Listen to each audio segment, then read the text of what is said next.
بسم الله الرحمن الرحيم الحمد لله رب العالمين والصلاة والسلام على سيد الأنبياء والمرسلين وعلى آله وصحبه أجمعين أما بعد وبالسند المتصل منا إلى الشيخ الإمام الهمام الحافظ الحجة أبي عيسى محمد بن عيسى بن ثورة الترمذي رحمه الله تعالى أنه قال باب ما جاء في بدء الأذان وبه قال حدثنا سعيد بن يحيى الأموي قال حدثنا أبي قال حدثنا محمد بن إسحاق عن محمد بن إبراهيم التيمي عن محمد بن عبد الله بن زيد عن أبيه قال لما أصبحنا أتينا رسول الله صلى الله عليه وسلم فأخبرته بالرؤيا فقال إن هذه الرؤيا حق فقم مع بلال فإنه أندى وأمد صوتا منك فألق عليه ما قيل لك وليناد بذلك قال فلما سمع عمر بن الخطاب نداء بلال بالصلاة خرج إلى رسول الله صلى الله عليه وسلم وهو يجر إزاره وهو يقول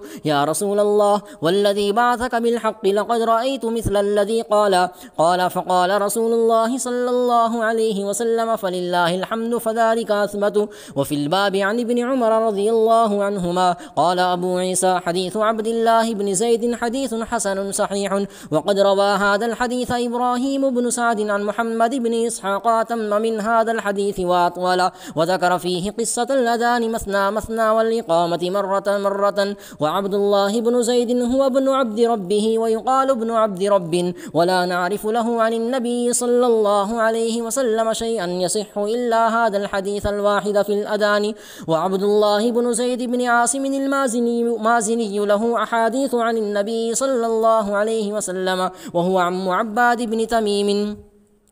وبه قال حدثنا أبو بكر بن أبي النضر قال حدثنا الحجاج بن محمد قال ابن جريج أخبرنا نافع عن ابن عمر رضي الله عنهما وعنهم قال كان المسلمون حين قدموا المدينة يجتمعون فيتحينون صلوات وليس ينادي بها أحد فتكلموا يوما في ذلك فقال بعضهم اتخذوا ناقوسا مثل ناقوس النصارى وقال بعضهم اتخذوا قرنا مثل قرن اليهود فقال عمر أولا تبعثون رجلا ينادي بالصلاة فقال رسول الله صلى الله عليه وسلم يا بلال قم فنادي بالصلاة. قال أبو عيسى هذا حديث حسن صحيح غريب من حديث ابن عمر رضي الله عنهما. قال عمر رضي الله عنه أولا تبعثون رجلا ينادي بالصلاة فقال رسول الله صلى الله عليه وسلم يا بلال قم فنادي بالصلاة.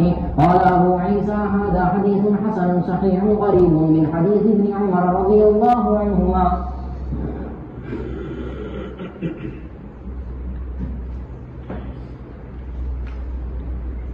بسم الله الرحمن الرحيم الحمد لله رب العالمين والصلاة والسلام على أشرف الأنبياء وسيد المرسلين وعلى آله وصحبه أجمعين أما بعد.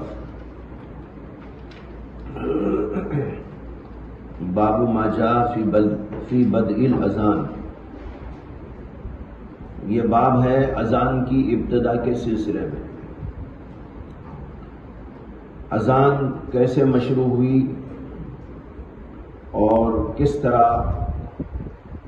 اس کا سلسلہ جاری ہوا، اس بارے میں امام ترمذی باب قائم کر رہے ہیں.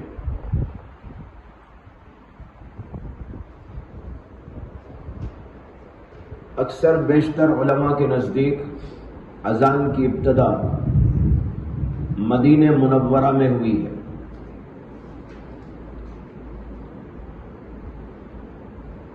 اور مدینہ منورہ میں کب ہوئی؟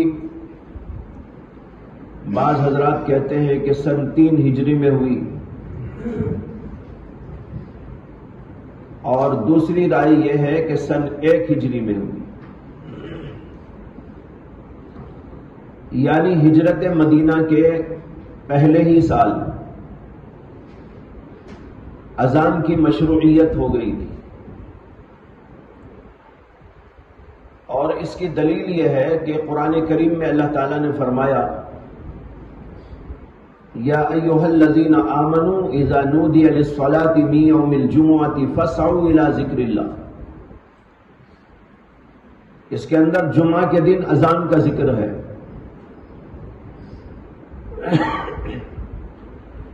اور جمعہ مدینہ جانے کے فوری بعد شروع ہو گئی تھی. جب مدینے میں جانے کے فوری بعد جمعہ کا سلسلہ جاری ہو گیا اور اس کے اندر اذان کا ذکر موجود ہے کہ جب جمعہ کے دن کے لیے اذان دی جائے، تو معلوم ہوا کہ اذان کی مشروعیت بھی ابتدا ہی میں ہو گئی تھی.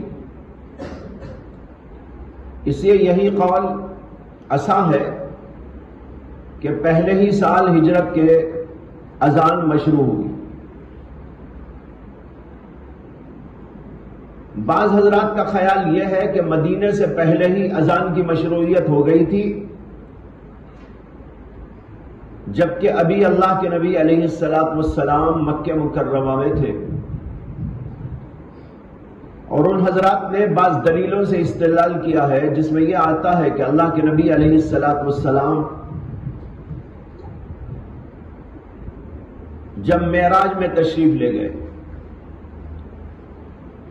تو وہاں آسمانوں پر اللہ کے نبی علیہ السلام کو اذان بتائی گئی تھی. بعض روایات کے اندر اس کا تذکرہ موجود ہے جو معراج کے سلسلے کی روایات. یہ حضرات کہتے ہیں کہ معراج مکہ مکرمہ میں ہوئی اور اللہ کے نبی علیہ السلام کو معراج کے واقعے میں اذان دکھائی گئی. تو اس سے قیاس یہی ہے کہ مدینے سے پہلے ہی مشروع ہو گئی.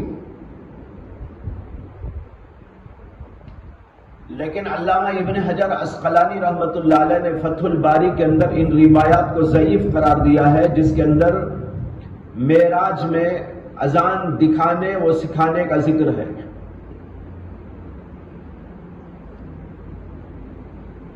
دوسرے اگر ہم کچھ دیر کے لیے اسے مان بھی لیتے ہیں کہ اللہ کے نبی علیہ السلام کو معراج میں اذان سکھائی اور بتائی گئی تھی، تو اس سے تو اتنی بات ثابت ہوتی ہے کہ اذان کا انداز اور اذان کا طریقہ اللہ کے نبی صلی اللہ علیہ وسلم کو بتا دیا گیا. لیکن محض بتا دینے سے مشروعیت تو نہیں ہوتی. مشروعیت تو یہ ہوتی ہے کہ اللہ کا حکم آئے کہ ایسا کرو، لیکن اللہ کے نبی پر ایسا کوئی حکم اس وقت آیا نہیں تھا. لیکن اس کے اوپر اشکال یہ ہوتا ہے کہ جب اذان کے سلسلے میں مشورہ ہوا تو نبی اکرم صلی اللہ علیہ وسلم کو وہ بات کیوں یاد نہیں آئی. یہاں بھی روایت آ رہی ہے اور اس سلسلے میں متعدد روایات وارد ہیں کہ جب مدینہ طیبہ میں منتقلی کے بعد نماز کے اوقات مقرر کر دیے گئے اور لوگوں کو بتا دیا گیا، لیکن لوگ مختلف جگہ رہتے تھے تو ان کو آنے میں دقت ہونے لگی، اس لیے کہ اس طرح کہ گھڑیاں موجود ہو اور گھڑی کو دیکھ کر لوگ آ جائیں ویسا سلسلہ تو تھا نہیں. یہ بتایا گیا تھا کہ ظہر کی نماز زوال کے بعد. اب اللہ کے نبی علیہ السلام کبھی تو زوال کے فوری بعد پڑھتے تھے اور کبھی ایسا بھی ہوتا تھا کہ کچھ تاخیر سے بھی پڑھتے تھے. تو حضرات صحابہ کو اس سلسلے میں پریشانی ہونے لگی کہ کب آئیں، کتنی دیر پہلے آئیں. جب یہ پریشانی ہونے لگی تو حضرات صحابہ کرام رضوان اللہ تعالی علیہ مجمعین کو لے کر نبی اکرم صلی اللہ علیہ وسلم نے مشورہ کیا کہ بھئی لوگوں کو نماز کا وقت بتانے کے لیے کوئی طریقہ کار مقرر ہو. مختلف صحابہ نے مختلف مشورے دیے. بعض لوگوں نے کہا گھنٹی بجا دیں گے، بعض لوگوں نے کہا ناقوس بجا دیں گے، بعض لوگوں نے کہا کہ پنگا بجا دیں گے، بعض لوگوں نے کہا آگ جلا دیں گے. یہ مختلف رائے تھی حضرات صحابہ کی۔ آگ جلا دیں گے، آگ کو دیکھ کر لوگ سمجھیں گے کہ بھئی وقت ہو گیا ہے۔ آگ جلانے کا مطلب ہے کوئی ڈنڈا ونڈا لے کر ایسا زور سے اوپر کر دیں گے، جب آگ کی روشنی ادھر ادھر پھیلے گی تو اندازہ ہو جائے گا۔ لیکن اللہ کے نبی علیہ السلام نے فرمایا کہ یہ تو مجوسیوں کا طریقہ ہے۔ ناقوس کا مشورہ دیا، اللہ کے نبی علیہ السلام نے فرمایا کہ یہ تو عیسائیوں کا طریقہ ہے، اور اسی طرح کوئی اور بات کہی گئی تو آپ نے کہا کہ یہ یہودیوں کا طریقہ ہے۔ الغرض مشورے متعدد آئے، لیکن اللہ کے نبی علیہ السلام کو کوئی بات پسند نہیں آئی، اس لیے کہ اس کے اندر مشابہت تھی، اور نبی اکرم صلی اللہ علیہ وسلم غیروں کی مشابہت سے بچا کرتے۔ آپ نے خود حکم دیا ہے خالف الیہود والنصارى، یہود اور نصارہ کی مخالفت کرو، یعنی ان کے طرز زندگی سے اپنے طرز زندگی کو الگ بناؤ۔ اسی لیے کپڑے پہننے میں، داڑھی کے رکھنے میں، اور اسی طریقے پر مختلف قسم کی چیزوں میں یہ ضروری ہے کہ یہود نصارہ اور اسی طرح غیر اقوام کی مشابہت سے بچا جائے۔ اللہ کے نبی علیہ السلام نے فرمایا کہ یہ تو غیروں کے طریقے ہیں۔ حضرت عمر رضی اللہ تعالی عنہ بھی وہاں موجود تھے، انہوں نے کہا کہ ایسا کیوں نہ کیا جائے کہ ایک آدمی کو ہم بھیج دیں اور وہ گلی گلی کوچے کوچے جائے اور لوگوں کے درمیان میں اعلان کرے الصلاۃ جامعہ، بھائی وقت ہو گیا ہے، نماز قائم ہونے والی ہے، نماز ہونے والی ہے۔ جب وہ جا کر گلی گلی کوچے کوچے اعلان کر دے گا تو لوگ جمع ہو جائیں گے۔ نبی اکرم صلی اللہ علیہ وسلم کو یہ مشورہ پسند آیا۔ آپ نے کہا کہ بلال تم ایسا کرو کہ گلی گلی کوچے کوچے جا کر لوگوں میں اعلان کر دو الصلاۃ جامعہ۔ چنانچہ بات تقریباً طے ہو گئی، لیکن اتفاق یہ ہوا کہ اس کے اوپر عمل کرنے کی ابھی نوبت بھی آئی تھی۔ کسی وجہ سے بات تقریباً طے ہو گئی، اللہ کے نبی کو یہ بات پسند آئی، لیکن اللہ کے نبی علیہ السلام نے ابھی اس کے اوپر عمل درآمد نہیں کیا تھا، اور کچھ دن اسی طرح گزر گئے۔ یہاں میں کہہ رہا تھا کہ جب یہ مشورہ ہوا تو اللہ کے نبی علیہ السلام نے وہ بات کیوں نہیں پیش کی جو آپ کو مکہ مکرمہ میں رہنے کے زمانے میں معراج میں دکھائی گئی تھی۔ اس سے یہ اندازہ ہوتا ہے کہ یا تو اللہ کے نبی علیہ السلام بھول گئے تھے، آپ کو یاد نہیں آیا، یا یہ کہ ان روایتوں کے اندر یہ کچھ ایسی اضافے کی چیز ہے کہ راویوں نے کچھ گڑبڑ اور تصرف کر دیا ہے، اس لیے کہ وہ تو ضعیف روایت ہے، جیسے کہ ابن حجر کے حوالے سے میں نے عرض کر دیا آپ کے ساتھ۔ تو اب دو ہی باتیں ہو سکتی ہیں، یا تو یہ کہ ان روایات کے اندر اس کا اضافہ ٹھیک نہیں ہے اور حقیقت میں وہاں ایسی کوئی بات نہیں بتائی گئی تھی، اسے کہ روایت ضعیف ہونے کی وجہ سے ناقابل اعتبار ہے۔ اور اگر کسی درجے میں ان روایات کو مان لیتے ہیں تو پھر یہ کہنا پڑے گا کہ اللہ کے نبی علیہ السلام کو اس مشورے کے درمیان میں وہ بات یاد نہیں آئی۔ اگر آپ کو یاد آ جاتی تو پھر اللہ کے نبی علیہ السلام اپنا یہ مشورہ پیش کرتے یا حکم دے دیتے۔ بہرحال یہ صورتحال پیش ہوئی۔ اسی درمیان حضرات صحابہ جو موجود تھے وہ بھی فکر مند تھے، سوچ بچار میں تھے کہ لوگوں کو جمع کرنے کے لیے کیا طریقہ کار مناسب ہوگا۔ تو بعض صحابہ کرام نے خواب کے اندر ایک بات دیکھی۔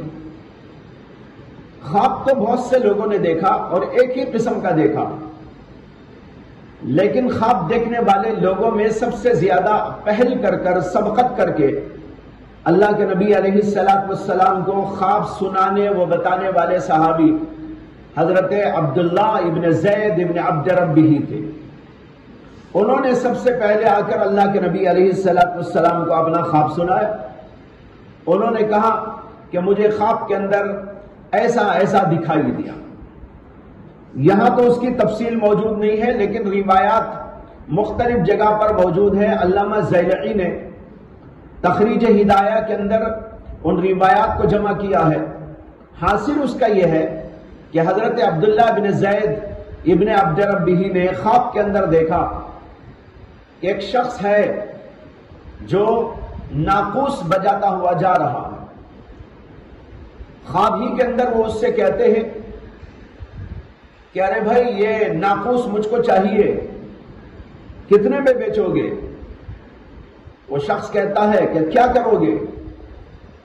یہ کہتے ہیں کہ میں اس کو نماز کے اوقات میں استعمال کروں گا تاکہ لوگوں کو جوڑ سکوں. وہ آدمی کہتا ہے کہ بھائی میں تم کو اس سے بھی بہتر بات بتاؤں، لوگوں کو نماز کے لیے جوڑنے. انہوں نے کہا ہاں بتاؤ کیا اس سے بہتر ہو سکتا ہے؟ تو وہ شخص کھڑا ہوا اور اس نے اذان دی. اذان کے جو کلمات آج تمام مساجد کے اندر جاری ہیں، بالکل وہی کلمات کے ساتھ اس نے ان کو بتایا. اور بعض روایتوں میں یہ بھی ہے کہ اس کے بعد اس نے اقامت بھی کہہ کے دکھائی. تو اذان دی اور پھر اس کے بعد اقامت کہی اور کہا کہ اس طریقے سے تم لوگوں کو بتاؤ. خواب ختم ہو گیا اور صبح فجر سے بھی پہلے کے وقت وہ دوڑے دوڑے اللہ کے نبی علیہ السلام کی خدمت میں پہنچے اور انہوں نے عرض کیا کہ یا رسول اللہ مجھے خواب میں ایسا ایسا نظر آیا. نبی اکرم صلی اللہ علیہ وسلم نے فرمایا ان ھذہ لرؤیا حق. ارے بھائی تمہارا یہ خواب تو بڑا سچا خواب ہے. اس کے بعد حضرت بلال رضی اللہ عنہ سے کہا کہ تم کھڑے ہو جاؤ، اور حضرت عبداللہ بن زید سے کہا کہ تم ان کو یہ کلمات سکھاؤ اور یہ ان کلمات کے ذریعے سے اذان دے گے. اور یہ بھی کہا فَإِنَّهُ أَنْدَى صَوْتًا، کیونکہ ان کی آواز لمبی ہے یا ان کی آواز بڑی ہے، بلند ہے یا حسین اور خوبصورت ہے. فَإِنَّهُ أَنْدَى صَوْتًا یا اس بات اور امد صوتن یہ الفاظ کے ساتھ روایت آئی. چنانچہ حضرت سیدنا عبداللہ بن زید کھڑے ہو گئے اور انہوں نے حضرت بلال رضی اللہ عنہ کو وہ کلمات تلقین کیے. حضرت بلال رضی اللہ عنہ اس کے بعد اذان دینے کے لیے کھڑے ہوئے اور انہوں نے اپنی بلند آواز کے ساتھ اور پیاری سی آواز کے ساتھ اذان دینی شروع کی. جب انہوں نے اذان دی اور آواز گونجی تو متعدد صحابہ حضور کی خدمت میں آئے اور انہوں نے کہا ہم نے بھی اسی طرح کا خواب دیکھا ہے اور خواب کے اندر یہی الفاظ ہم نے بھی سنے ہیں. اور جو لوگ آئے تھے اس وقت بتانے کے لیے ان میں سے ایک حضرت سیدنا عمر بن خطاب رضی اللہ عنہ بھی تھے. انہوں نے بھی کہا کہ میں نے ایسا خواب دیکھا تھا. اللہ کے نبی علیہ السلام نے ان سے فرمایا کہ پھر تم نے خواب پیش کیوں نہیں کیا؟ انہوں نے کہا کہ سبقت کر دی عبداللہ بن زید نے تو مجھے شرم آئی کہ میں پھر کیوں کہوں، اس لیے میں نے عرض نہیں کیا. یہ ابو داؤد کے اندر روایت موجود ہے. بعض روایتوں میں ہے جیسے کہ امام ابو داؤد نے روایت کیا کہ حضرت سیدنا عمر بن خطاب نے یہ اذان دینے کے واقعے سے 20 دن پہلے خواب دیکھا تھا. تو گویا پہلا خواب انہوں نے ہی دیکھا ہوگا. اس کے 20 دن کے بعد حضرت عبداللہ بن زید بن عبد ربہ نے خواب دیکھا اور خواب انہوں نے دیکھا تو دیکھتے ہی حضور کی خدمت میں پہنچ گئے اور ابھی وقت فجر نہ ہوا تھا. انہوں نے اپنا خواب عرض کیا تو اللہ کے نبی نے اس کو قبول کیا اور کہا کہ بلال کھڑے ہو جاؤ اور یہ الفاظ سیکھو، اور ان سے کہا کہ تم ان کو تلقین کرو. پھر اذان کا سلسلہ شروع ہوا. تب حضرت عمر رضی اللہ عنہ اذان کے کلمات سن کر وہ دوڑے ہوئے آئے اور آ کر عرض کیا کہ یا رسول اللہ میں نے خواب کے اندر ایسا دیکھا ہے. تو 20 دن پہلے انہوں نے خواب دیکھا تھا اور اس کا اظہار 20 دن کے بعد حضرت بلال کی اذان کے آواز کے سننے کے بعد انہوں نے کیا. لیکن ایک روایت یہ بھی آتی ہے کہ حضرت عمر اس مجلس میں موجود تھے جس مجلس میں کہ حضرت عبداللہ بن زید بن عبد ربہ نے رسول اللہ صلی اللہ علیہ وسلم کے سامنے خواب ذکر کیا تھا. جب وہ آئے اور عرض کیا تو وہاں حضرت عمر بھی موجود تھے فجر کے بعد کے وقت میں، فجر کے پہلے وقت میں. تو اب سوال پیدا ہوتا ہے کہ جب حضرت عبداللہ بن زید بن عبد ربہ حضور کو خواب بتا رہے تھے تو اس مجلس کے اندر حضرت عمر خود موجود تھے، تو پھر اذان سن کر وہ دوڑ کے آنے کا کیا مطلب؟ اشکال ہوتا ہے نا. جب اسی مجلس میں وہ موجود تھے جس میں حضرت عبداللہ بن زید نے حضور کو خواب اپنا سنایا تھا، تو پھر یہ کہنا کہ حضرت عمر نے اذان کی آواز بلال کی سنی اور دوڑے ہوئے آئے اور انہوں نے کہا کہ یا رسول اللہ میں نے بھی خواب دیکھا ہے، دونوں میں بظاہر کچھ تعارض سا معلوم ہوتا ہے. لیکن اس کا جواب یہ ممکن ہے کہ حضرت عمر اس مجلس میں موجود تھے جب خواب عبداللہ بن زید بن عبد ربہ نے بیان کیا، لیکن حضرت عمر کو شرم آئی کہ بھائی میں نے تو خواب دیکھا تھا اتنے دن پہلے، اور بھول گئے تھے وہ اصل میں خواب دیکھا لیکن ان کے ذہن میں بات نہیں رہی اور اس کو کوئی اہمیت انہوں نے نہیں دی. اسے کہ خواب نظر آتا ہے تو ہر چیز خواب کی بیان کرنا کوئی ضروری نہیں ہوتی. تو انہوں نے سمجھا کہ میں جو ہے ان حالات کے اندر متفکر تھا اور یہ خواب نظر آیا، تو انہوں نے خاموشی اختیار کر لی اور اس کے بعد ان کے ذہن سے خواب نکل گئے. لیکن عبداللہ بن زید نے جب خواب اپنا بیان کیا اس مجلس میں حضرت عمر موجود تھے اور ان کو یاد آیا ارے میں نے بھی ایسا خواب دیکھا ہے. لیکن اب ان کو بولنے میں شرم آئی.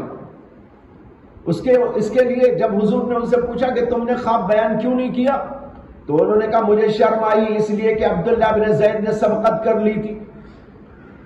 شاید یہ وجہ بھی ہو کہ اللہ کے نبی علیہ السلام کے سامنے جب عبداللہ بن زید نے خواب بیان کیا حضرت عمر کو یاد آیا. اب انہوں نے سوچا کہ میں ان کے خواب بیان کرتے ہی یہ کہوں میں نے بھی دیکھا تو کہیں ان کو برا نہ لگے اور کہیں وہ کچھ اور خیال نہ کر بیٹھے. تو شرم آئی اور کچھ رعایت انہوں نے کی اور خاموش ہو گئے. اس کے بعد اٹھ کر وہ گھر چلے گئے. یہ تو فجر سے پہلے کا واقعہ ہے. اس کے بعد اٹھ کر چلے گئے. پھر اس کے کچھ دیر کے بعد اللہ کے نبی علیہ السلام نے حضرت عبداللہ بن زید سے کہا کہ بلال کو اذان سکھا دو. بلال کو اذان سکھانے کی ضرورت اس لیے پیش آئی کہ حضرت عبداللہ کی طبیعت اس وقت خراب تھی، اس لیے وہ اذان دینے کے موڈ میں نہیں تھے. اس لیے اللہ کے نبی علیہ السلام نے فرمایا کہ بلال کو سکھا دو. بلال دے دیں گے اذان، کیونکہ ان کی آواز بلند ہے اور ان کی آواز لمبی ہے. انہوں نے ان کو سکھائی.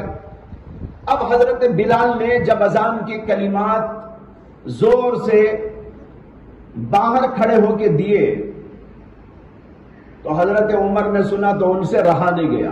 انہوں نے کہا مجھے کہہ ہی دینا چاہیے. اب تک تو کہا نہیں شرم کے بارے، لیکن اب تو کہہ ہی دینا چاہیے کہ مجھے بھی ایسا خواب نظر آیا تھا. چنانچہ دوڑے ہوئے آئے اور کہنے لگے یا رسول اللہ میں نے بھی ایسا خواب دیکھا. تب حضور نے کہا تم نے پہلے کیوں نہیں کہا؟ انہوں نے کہا مجھے شرم آئی کہ حضرت عبداللہ بن زید نے سبقت کر لی تھی، اب مجھے کہتے ہوئے اچھا نہیں لگا. اس سے تمام روایات میں تطبیق ہو جاتی ہے اور اشکال ختم ہو جاتا ہے. بہرحال یہ صورتحال پیش آئی اور اللہ کے نبی علیہ السلام نے اس دن سے اذان کا سلسلہ جاری فرمایا. یہاں پر ایک اشکال یہ ہوتا ہے کہ محض ایک خواب کی بنیاد پر دین اسلام کے اندر ایک چیز کا اضافہ کر دیا گیا. نبی کا خواب تو حجت ہوتا ہے، نبی کا خواب اللہ کی وحی ہوتا ہے، لیکن غیر نبی کا خواب حجت نہیں ہوا کرتا، چاہے وہ کتنے بھی بڑے آدمی کا خواب کیوں نہ ہو. اگرچہ وہ خواب سچا بھی ہو لیکن حجت نہیں ہے کہ اس کو کوئی دلیل بنا دے کسی چیز کی، کوئی شرعی مسئلے کی.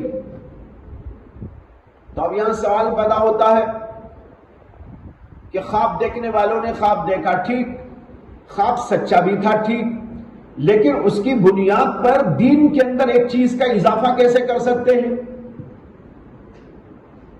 اس کا جواب یہ ہے کہ یہ بات بڑی غلط فہمی کی ہے کہ یہ سمجھا جائے کہ دین کے اندر اذان کا اضافہ اور اذان کی مشروعیت محض خواب کی بنیاد پر ہوئی تھی. خواب کی بنیاد پر نہیں بلکہ اللہ کے نبی کے حکم کی بنیاد پر ہے. خواب دیکھنے والوں نے خواب دیکھا، اللہ کے نبی کے سامنے اس کو بیان فرمایا، ٹھیک ہے، لیکن جب نبی کے سامنے خواب بیان ہوا، نبی نے اس کو قبول کیا اور نبی نے اس کا حکم دیا، تو نبی کا حکم اصل میں مشروعیت کی دلیل ہے. اگر اللہ کے نبی علیہ السلام اس خواب کو رد کر دیتے تو ظاہر بات ہے کوئی بھی اذان اس کی بنیاد پر نہ دے سکتا اور دین کے اندر یہ جاری نہ ہوتی. لیکن چونکہ اللہ کے نبی علیہ السلام نے اس کی تصدیق کی، اس کی تائید کی اور پھر اپنا حکم صادر فرمایا، تو اللہ کے نبی کو اللہ نے یہ حکم دیا تھا کہ آپ ان چیزوں کو مشروع کر سکتے ہیں. تو لہذا نبی کی طرف سے حکم آنا یہی دراصل بنیاد ہے، خواب بنیاد نہیں. اسی سے ان لوگوں کی غلطی ثابت ہو گئی جو اسی واقعے کو بنیاد بناتے ہوئے خوابوں کو حجت قرار دیتے. بعض جاہل صوفیہ یہ کہتے ہیں کہ دیکھو اس حدیث کے اندر آتا ہے کہ اللہ کے نبی علیہ السلام نے خواب کی بنیاد پر اذان کو مشروع کر دیا، معلوم ہوا خواب حجت ہوا کرتے. لیکن یہ لوگ یہ نہیں سمجھ پا رہے کہ خواب کو کیا حجت بنایا گیا، وہاں تو نبی کے قول کو، نبی کے حکم کو حجت بنایا گیا ہے. اگر نبی اس کو رد کر دیتے تو ظاہر بات ہے کہ کبھی اس کی حجیت کا خیال بھی نہ آ سکتا تھا، اور حجیت کا خیال آپ کو اس لیے آ رہا ہے کہ اللہ کے نبی نے قبول کر لیا ہے. تو اصل میں اللہ کے نبی کا قبول کرنا یہ ہے دلیل، اور اللہ کے نبی کا حکم دینا، اس کو اصطلاح محدثین کے اندر تقریر کہتے ہیں. آپ نے حدیث کی تعریف کے اندر پڑھا ہوگا. حدیث کسے کہتے ہیں؟ الحدیث ما اضیف الی النبی صلی اللہ علیہ وسلم من قولہ وفعلہ وتقریرہ. جو بات اللہ کے نبی علیہ السلام کی طرف منسوب کی گئی ہو، چاہے وہ قول ہو، چاہے وہ فعل ہو، چاہے وہ تقریر ہو. اور بعض لوگوں نے کہا الحدیث قول الرسول وفعلہ وتقریرہ. حدیث کہتے ہیں اللہ کے نبی کے قول کو، اللہ کے نبی کے فعل کو، اور اللہ کے نبی کی تقریر. تقریر کیا ہے؟ تقریر کا معنی یہ ہے کہ نبی کے سامنے ایک بات کی جائے اور نبی اس کو قبول کر لے، یا اس کو خاموشی کے ساتھ اس کے اوپر خاموشی اختیار کر لے. گویا یہ آپ کی رضامندی کی دلیل ہوتی ہے. آپ کے سامنے کوئی بات کہنے لگے یا کوئی بات کرنے لگے اور اللہ کے نبی علیہ السلام خاموش رہے یا اس کو قبول فرما لیں، تو اس کا مطلب یہ ہے کہ اللہ کے نبی علیہ السلام نے اس چیز کی تقریر اور تصدیق کر دی. یہاں تقریر بمانے تصدیق ہے. تقریر کے معنی ہی آتے ہیں تثبیت، کسی بات کو ثابت کرنا، کسی بات کو مقرر کر دینا. یہ اردو والی تقریر نہیں ہے جو ممبروں پہ آپ کیا کرتے ہیں. اس تقریر کا مطلب ہے کسی بات کو قبول کر لینا، کسی بات کو مان لینا. تو دیکھو اللہ کے نبی کا قول بھی حدیث ہے، اللہ کے نبی کا فعل بھی حدیث ہے، اللہ کے نبی کی تقریر یعنی کوئی کام آپ کے سامنے کیا جائے آپ اس کو قبول کر لے اور اس کی تصدیق کر ڈالے، اس کو بھی دراصل حدیث ہی کا درجہ ہے۔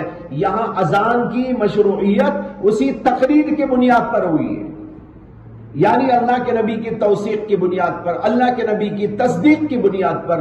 اگر آپ تصدیق نہ کرتے تو ظاہر بات ہے اس خواب کا تو کوئی بے اعتبار نہ کیا جاتا۔ تو معلوم ہوا کہ جو لوگ خوابوں کو حجت بناتے ہیں وہ غلطی پر ہیں، خواب کوئی حجت نہیں ہے، کتنا بھی بڑا آدمی دیکھے۔ ہاں خواب دیکھنے والا خواب دیکھتا ہے تو وہ ایک بشارت ہوتی ہے، اسی لیے خوابوں کو بشارت کہا گیا ہے، خواب کو حجت نہیں کہا گیا، بشارت کہا گیا۔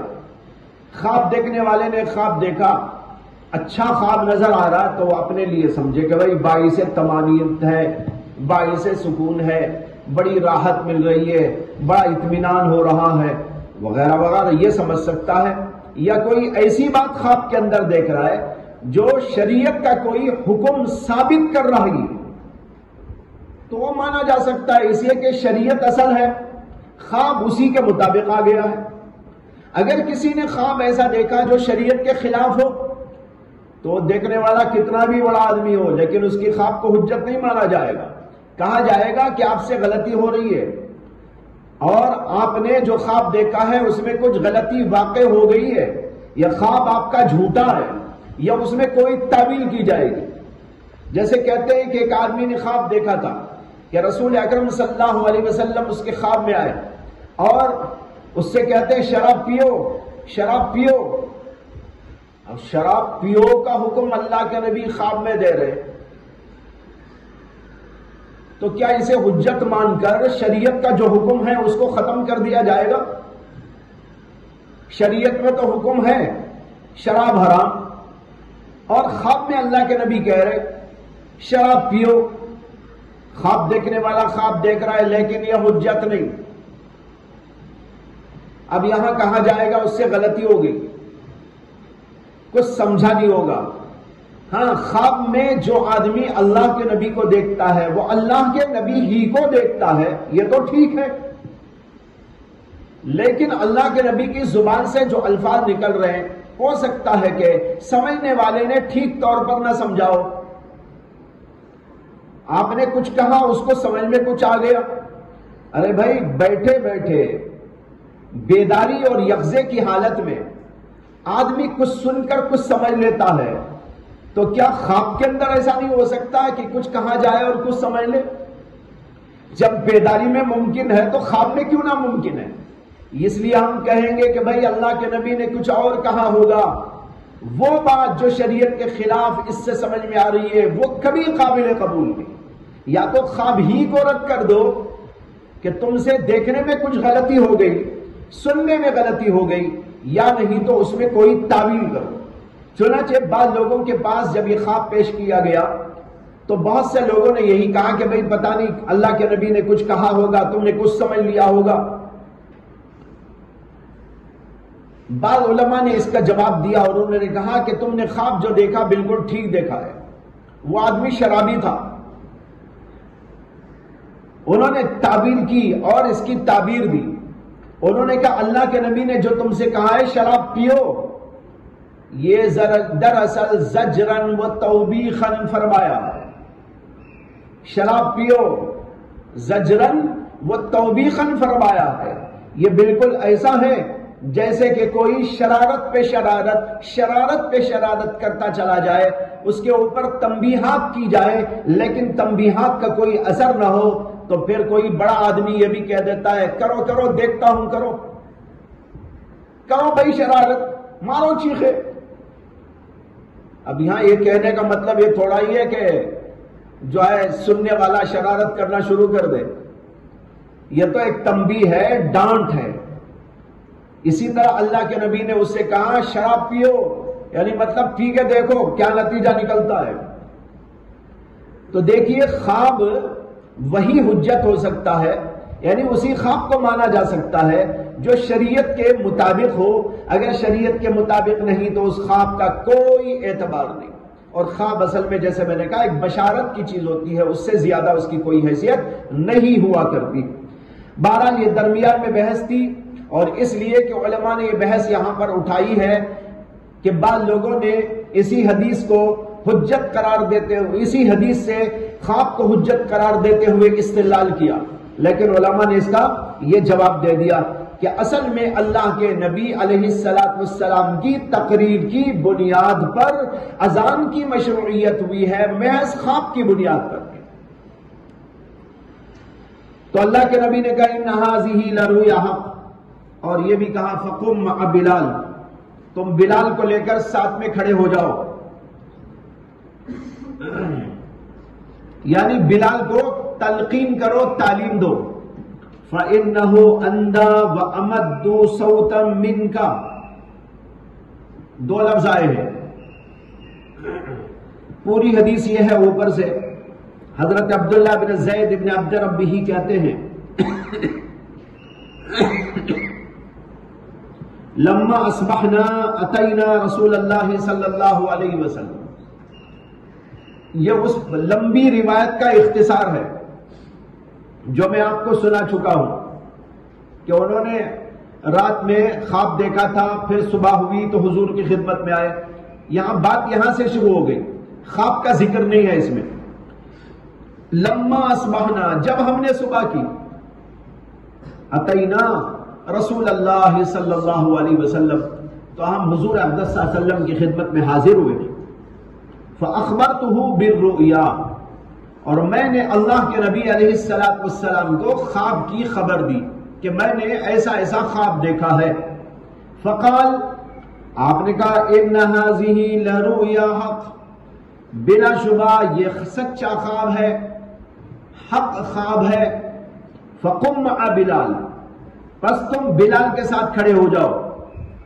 بلال کے ساتھ کھڑے ہو جاؤ کا مطلب ہے بلال کے ساتھ کھڑے ہو کر بلال کو ان کلمات کی تلقین کرو، ان کو سکھا دو، وہ اذان دیں گے. فَإِنَّهُ أَنْدَى وَأَمَدُّ صَوْتًا مِنْكَ، کیونکہ بلال تمہارے سے زیادہ بہترین اور لمبی آواز والے ہیں. یہاں دو لفظ ہیں، اندا اور امد. امد کے معنی تو ہے لمبی، لمبی آواز والے، یعنی جس کی سانس لمبی ہو اسے کہتے ہیں امد. اور اندا کے کیا معنی؟ بعض لوگوں نے کہا کہ اندا کے معنی ہے بلند، یعنی بڑی آواز. ایک ہے لمبی آواز، ایک ہے بلند آواز، الگ الگ ہے یہ.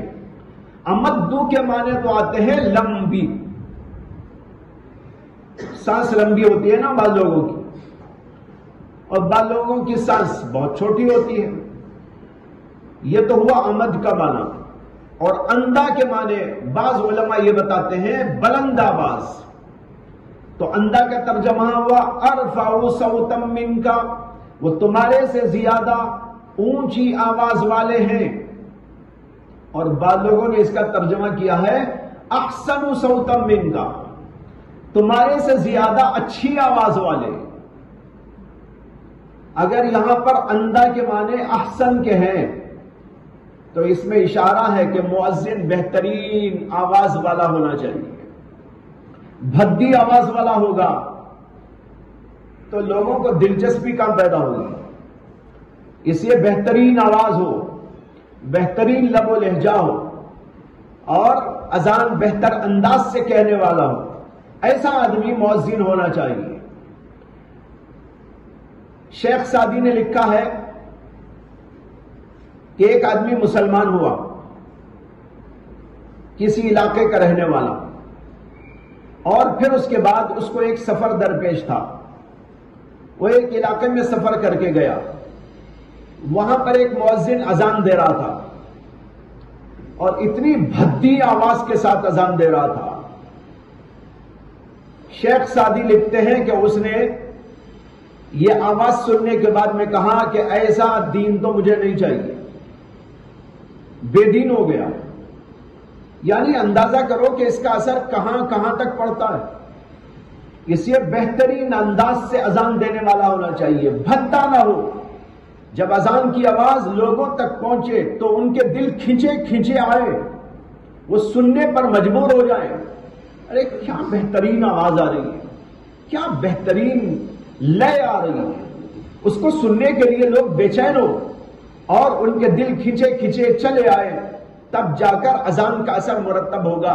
تو اللہ کے نبی علیہ السلام نے اندا صوتن کہہ کر اشارہ دیا ہے کہ مؤذن بہترین آواز والا ہونا چاہیے، اور ارفعو اس کے اگر معنی ہیں تو اس کا مطلب یہ نکلتا ہے کہ بلند آواز بھی ہونی چاہیے،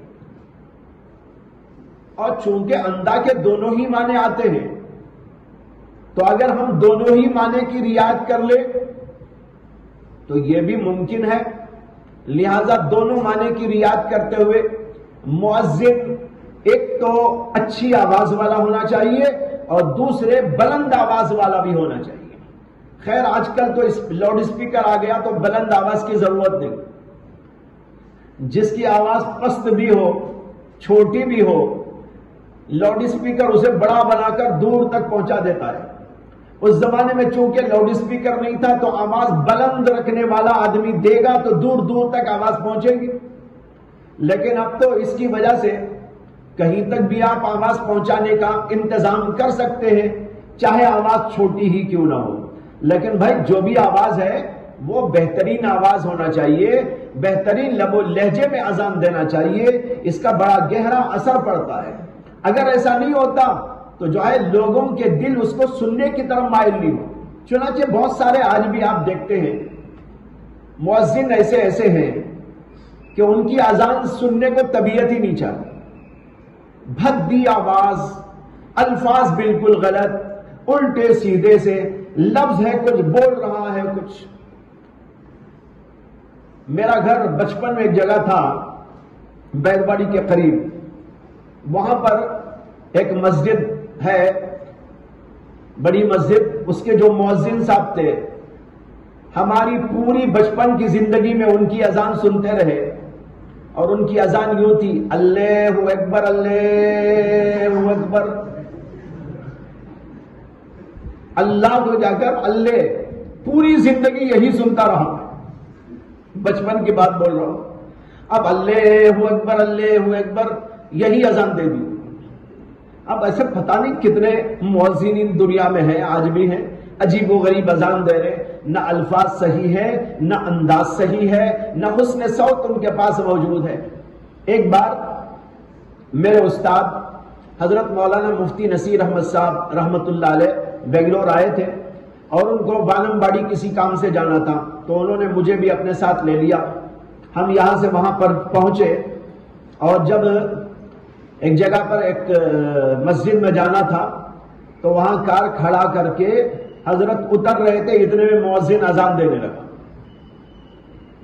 اب وہ اذان دے رہا تھا وہی بے ڈھنگے انداز سے، اور پھر جب حیا علی الصلاح حیا علی الفلاح پر پہنچا تو جیسے کہ عام طور پر ہوتا ہے، حیا علی الفلاح حیا علی الصلاح، یہی انداز ہوتا ہے، حیا علی الصلاح حیا علی الفلاح۔ تو حضرت فرمانے لگے کہ بھائی دیکھو، ہر بات کا اثر ہوتا ہے، صحیح بات کا اثر بھی ہوتا ہے لوگوں کے دلوں پر، اور غلط بات کا اثر بھی ہوتا ہے لوگوں کے دلوں پر۔ یہ مؤذن اتنی غلط اذان دے رہا ہے، لفظ ہی بدل ڈالا، اصل الفاظ تو تھے حیا علی الصلاح، اب اس نے کہہ دیا حیا علی الفلاح حیا علی الصلاح، جس کا ترجمہ ہوتا ہے آؤ یہاں کامیابی نہیں ہے، آؤ یہاں نماز نہیں ہوتی ہے۔ اصل میں تو تھا حیا علی الصلاح، آؤ نماز کی طرف، آؤ فلاح کی طرف۔ کاروبار میں فلاح نہیں ہے، دنیا میں تمہاری فلاح نہیں ہے، بیپار میں تمہاری فلاح نہیں ہے، مختلف دنیاوی دھندوں میں تمہاری فلاح نہیں ہے۔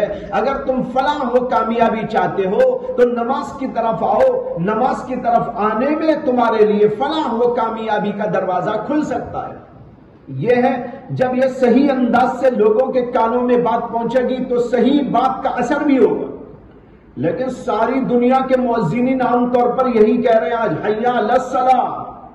حضرت نے کہا اسی لیے تو لوگ نماز پڑھنے نہیں آتے کہ جب فلاح ہی نہیں ہے تو کیوں آئے؟ حضرت نے کہا کہ بھائی لوگ اسی لیے تو نہیں آ رہے، اذان سنتے ہیں گھروں میں بیٹھے رہتے ہیں، کیوں؟ اس لیے کہ باپ کا اثر دل پہ ہوتا ہے، جب فلاح نہیں ہے مؤذن اعلان کر رہا ہے تو کیوں آئیں گے لوگ؟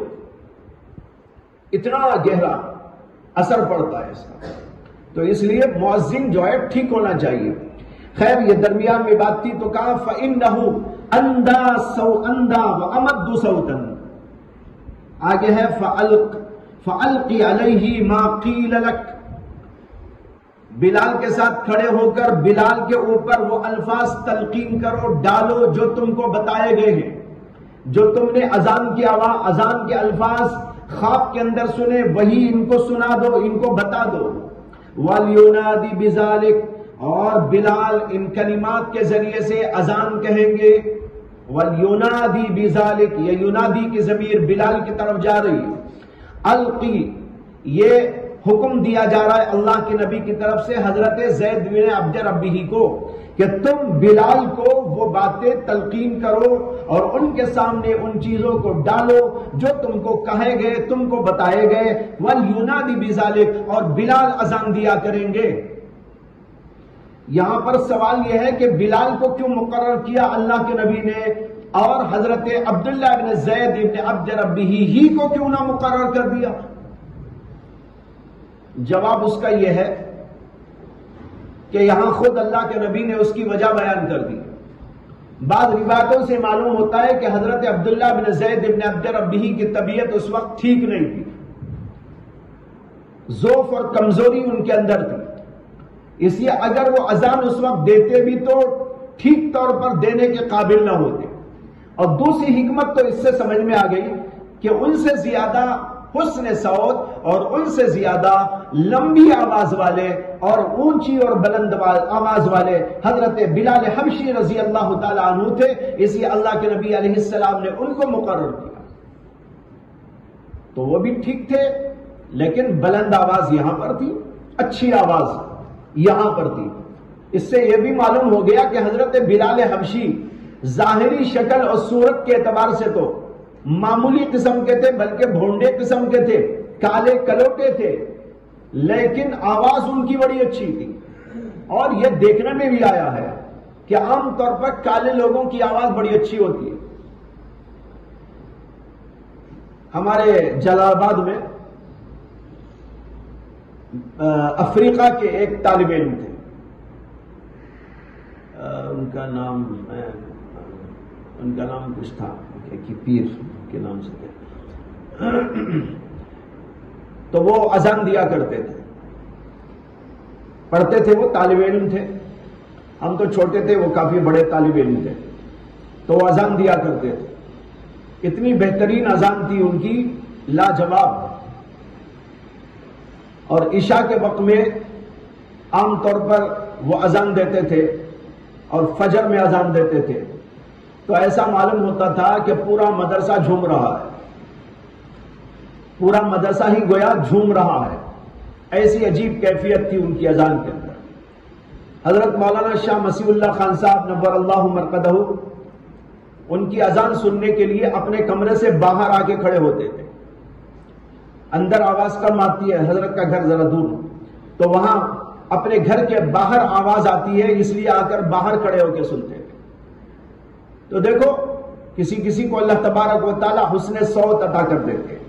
تو حضرت بلال رضی اللہ عنہ ظاہری شکل کے اعتبار سے تو اتنے حسین کوئی خوبصورت نہیں تھے، بلکہ معمولی قسم کے آدمی تھے، لیکن اس کے باوجود اللہ نے ان کو بہترین آواز عطا فرمائی۔ اس سے یہ معلوم ہوا کہ وہ اچھی آواز والے تھے، بہترین اذان دینے والے تھے، بہترین لب و لہجے میں اذان دینے والے تھے، صحیح اذان دینے والے۔ اس سے آپ کو اس روایت کی غلطی معلوم ہو جائے گی جو عوام کے اندر بھی مشہور ہے، وہ یہ کہ حضرت بلال شین کو سین پڑھتے تھے۔ سنا ہوگا آپ نے، عوام کے اندر بھی یہ بات مشہور ہے کہ وہ شین کو سین پڑھتے تھے، اور اسی سے کسی نے مستقل ایک نظم بنا دی ہے اور بعد میں نظم نے قوالی کی شکل اختیار کر لی ہے، اور آپ نے سنا ہوگا اس کے اندر یہ بات بیان کی گئی ہے کہ ایک بار لوگوں نے آ کر رسول اللہ صلی اللہ علیہ وسلم سے شکایت کی کہ بلال تو اذان صحیح نہیں دیتے، بلال اذان صحیح نہیں دیتے، اس لیے مؤذن کو بدل ڈالیے، اس لیے کہ یہ جہاں اشہدو بولنا ہوتا ہے وہاں اسہدو بولتے ہیں، شین کو جا کر سین پڑھتے ہیں، یہ ان کی غلطی ہے، اس لیے اللہ کے رسول آپ مؤذن کو بدل ڈالیے۔ تو اللہ کے نبی علیہ السلام نے مؤذن بدل ڈالا۔ اب مؤذن جو مقرر ہوئے انہوں نے اذان دی، لیکن اذان دی تو فجر ہی نہیں ہوئی، انتظار کر رہے ہیں لیکن فجر ہی نہیں ہوتی، فجر ہی نہیں ہوتی، فجر ہی نہیں ہوتی۔ سارے لوگ پریشان ہو گئے، پریشان ہونے کے بعد کوئی اللہ کے نبی علیہ السلام بھی پریشان ہوئے، تو اس کے بعد جبریل امین علیہ السلام آئے اور انہوں نے کہا اس وقت تک فجر نہ ہوگی جب تک کہ بلال اذان نہ دیں گے، جب تک فجر نہ ہوگی، اس وقت تک فجر نہ ہوگی جب تک کہ بلال اذان نہ دیں گے، بلال اذان دیں گے تبھی فجر ہوگی۔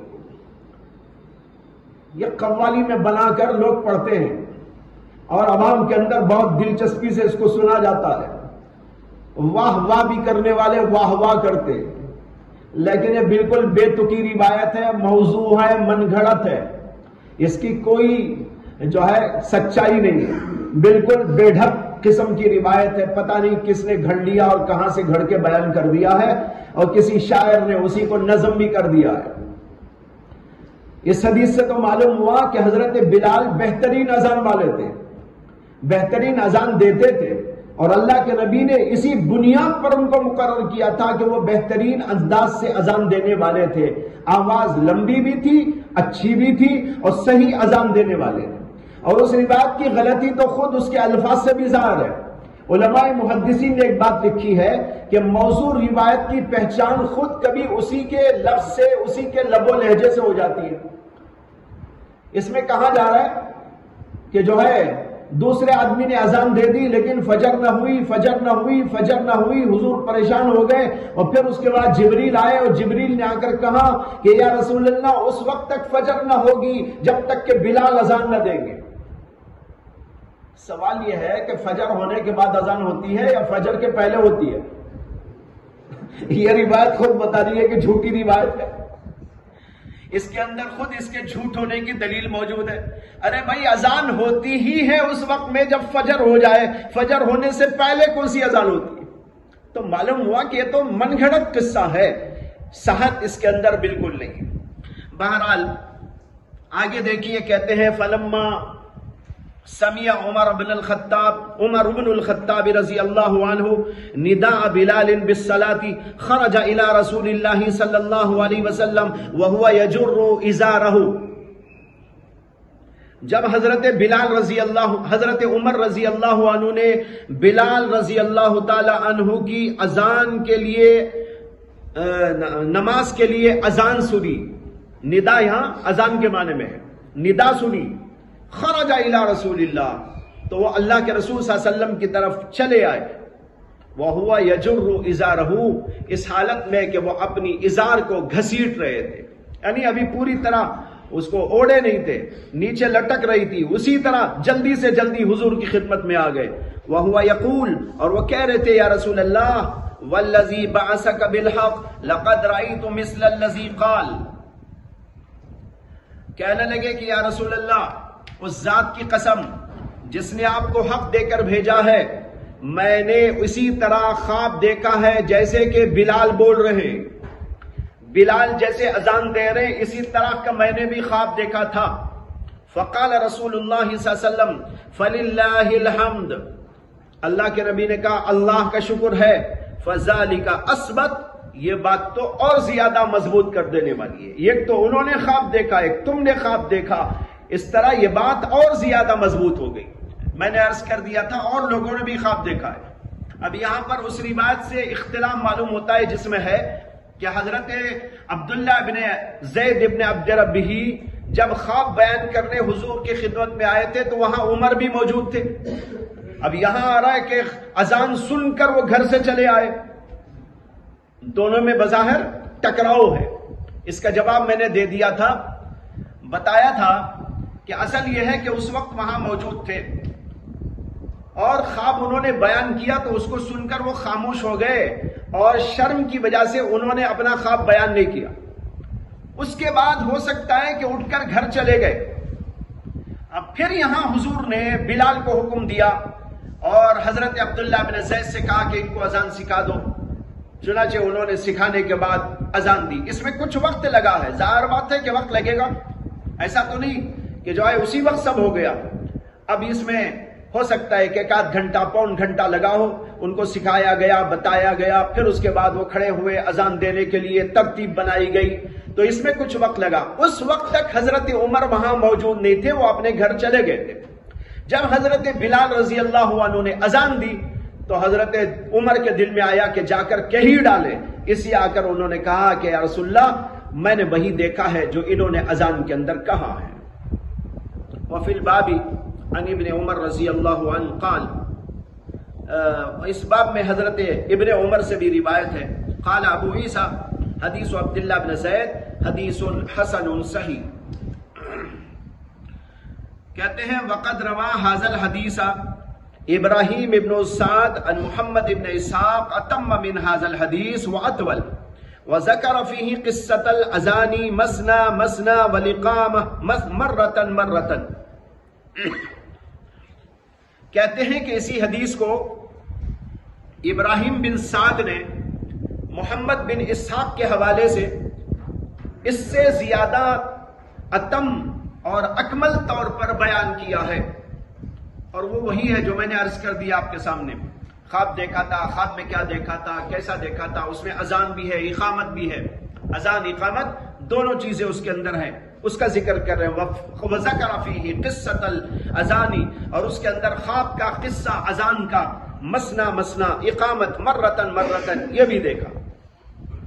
وعبداللہ ابن زید ہوا ابن عبد ربہ، ویقال ابن عبد رب، یہ عبداللہ ابن زید جنہوں نے خواب دیکھا تھا اذان کے بارے میں، وہ ہے عبداللہ ابن زید ابن عبد ربہ، ان کو ابن عبد رب بھی بولتے ہیں، ابن عبد ربہ بھی بولتے ہیں۔ کہتے ہیں وَلَا نَعْرِفُ لَهُ عَنِ النَّبِي صلی اللہ علیہ وسلم شَيْئًا يَصِحُّ إِلَّا هَذَا الْحَدِيث الْوَاحِدَ فِي الْأَذَانِ۔ یہ حضرت عبداللہ بن زید، ان سے صحیح ایک ہی ایک حدیث ہم جانتے ہیں، یعنی ان سے حضور کی ایک ہی ایک حدیث منقول ہے، یہ حدیث جو اذان کے بارے میں۔ اس اذان کے اس کے علاوہ ان سے کوئی حدیث حضور اقدس صلی اللہ علیہ وسلم کی منقول نہیں ہے۔ بعض روایتیں ہیں کچھ ضعیف، ان کا حضور تک انتساب خود جو ہے قابل اشکال ہے۔ باقی صحیح کوئی روایت ان سے آئی ہو، صحیح سندوں کے ساتھ آئی ہو، تو وہ ایک ہی ایک حدیث ہے جس کو ابھی آپ نے پڑھ لیا تھا۔ یہ حضرت عبداللہ ابن زید ابن عبد ربہ انصاری صحابہ میں سے تھے، اور ان کا باغ تھا۔ ان کا عجیب واقعہ لکھا ہے کہ یہ اپنے باغ کے اندر کام کر رہے تھے، مشغول تھے، وہیں پر ان کو رسول اکرم صلی اللہ علیہ وسلم کے وصال کی خبر ملی۔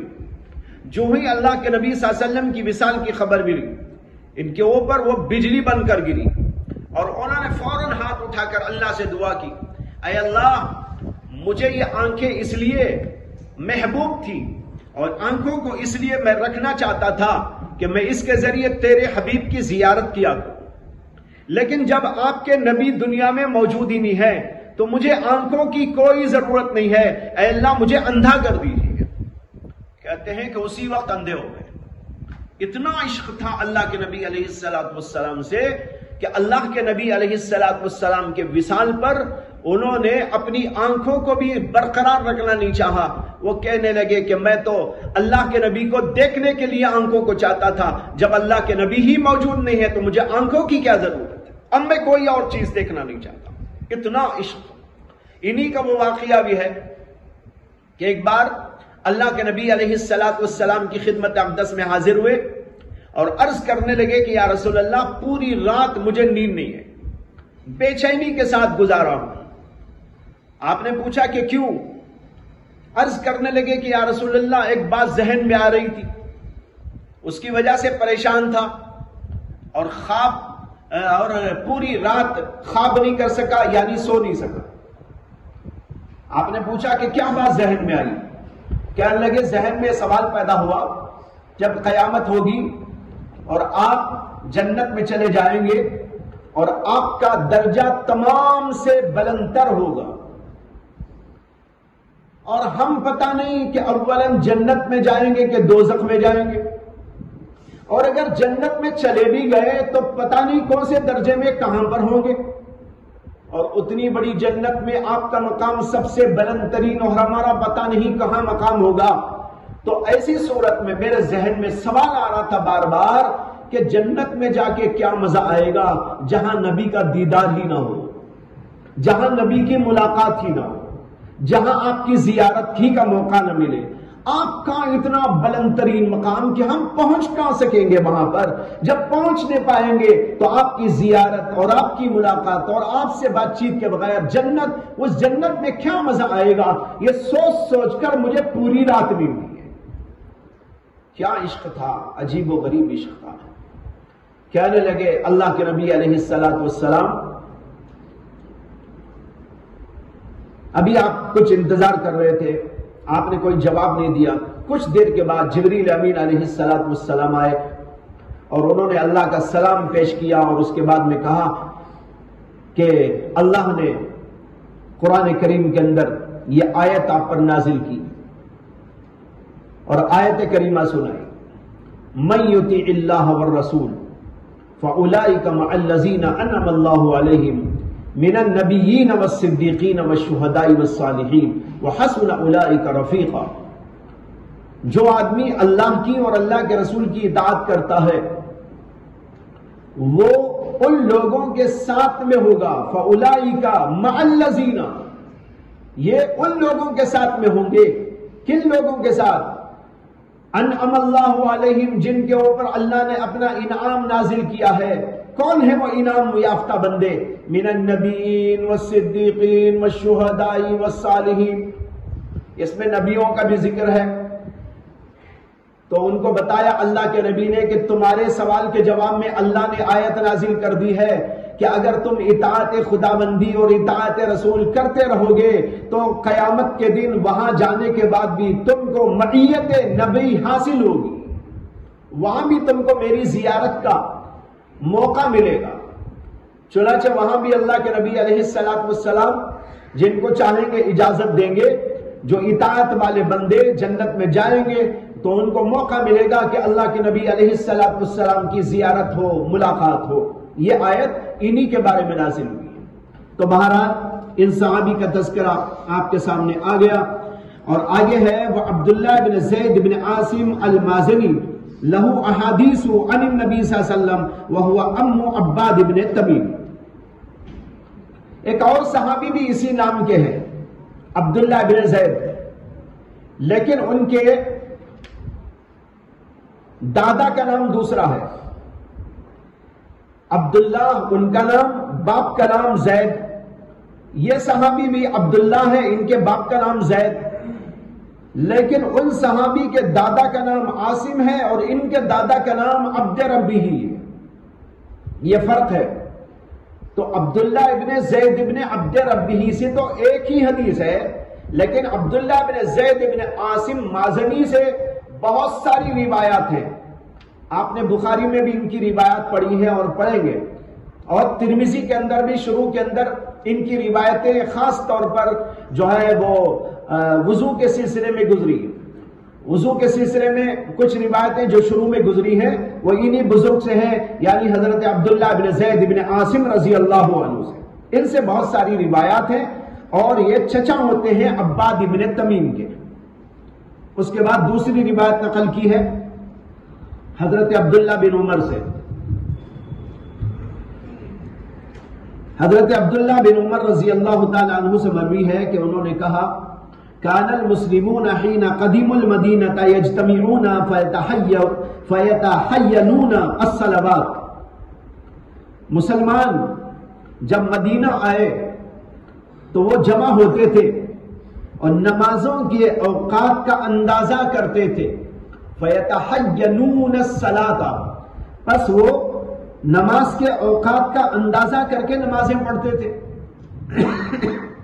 کوئی گھڑی کا دور نہیں تھا، وقت معلوم تھا، فلاں وقت سے فلاں وقت تک نماز ہوتی ہے، اندازہ کر کے آ جاتے تھے.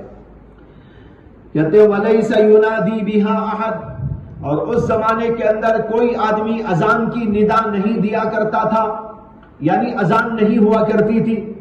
فَتَكَلَّمُوا يَوْمًا فِي ذَلِكَ، تو ان صحابہ کرام نے ایک دن اس کے بارے میں گفتگو کی، یعنی مشورہ کیا. فَقَالَ بَعْضُهُمْ اتَّخِذُوا نَاقُوسًا مِثْلَ نَاقُوسِ النَّصَارَى وَقَالَ بَعْضُهُمْ اتَّخِذُوا قَرْنًا مِثْلَ قَرْنِ الْيَهُودِ، بعض لوگوں نے کہا کہ ایسا ناقوس بنا لو جیسے کہ نصارہ کا ناقوس ہوتا ہے، اور بعض لوگوں نے کہا کہ یہود کا جیسے قرن ہوتا ہے اس طرح کا قرن بنا لو. اس کا ترجمہ نرسنگا یعنی پنگا جسے ہمارے ہاں بولتے ہیں، پھونکتے ہیں تو آواز نکلتی ہے اس سے. ناقوس کچھ بجایا جاتا ہے، ناقوس بجانے کی چیز ہے، اور قرن جو ہے پھونکنے سے آواز نکلتی ہے.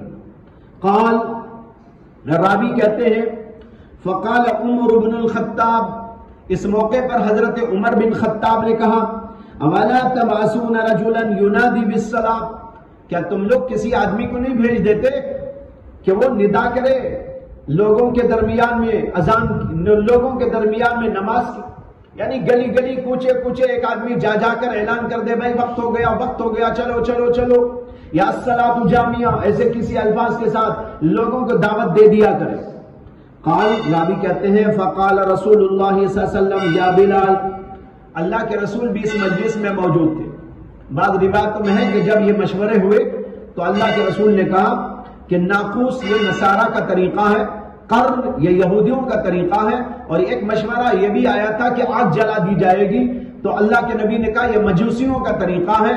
اور پھر حضرت عمر نے جب کہا کہ ایک آدمی کو بھیج دیا جائے وہ گلی گلی کوچے کوچے اعلان کر دیا کرے، تو اللہ کے نبی کو یہ مشورہ پسند آیا اور آپ نے کہا یا بلال قم فنادی بالصلاۃ، بلال اٹھو اور تم منادی کر دیا کرو نماز کی.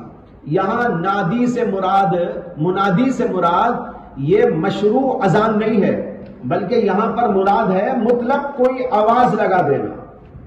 جیسے میں نے کہا چلو چلو وقت ہو گیا ہے، چلو، یا الصلاۃ جامعہ، نماز کھڑی ہونے والی ہے، ایسے کوئی الفاظ کے ساتھ میں لوگوں کو متوجہ کر دینا مراد ہے. یہ مطلب نہیں ہے ندا کا کہ اذان دے، اس لیے کہ اس وقت تک اذان کا یہ سلسلہ شروع نہیں ہوا تھا، اس سے پہلے مشورہ ہو رہا ہے. قال ابو عیسیٰ ھذا حدیث حسن صحیح غریب من حدیث ابن عمر، یہ حدیث حسن صحیح ہے اور ابن عمر کے طریق سے یہ غریب ہے، یعنی ایک ہی سند کے ساتھ واقع ہوئی ہے. اس کے اوپر بحث اوپر گزر گئی کہ غریب کے ساتھ حسن کا اجتماع کیسے، یا صحیح کے ساتھ حسن کا اجتماع کیسے، اس کی تفصیلات آپ نے اوپر سن لی. چلیے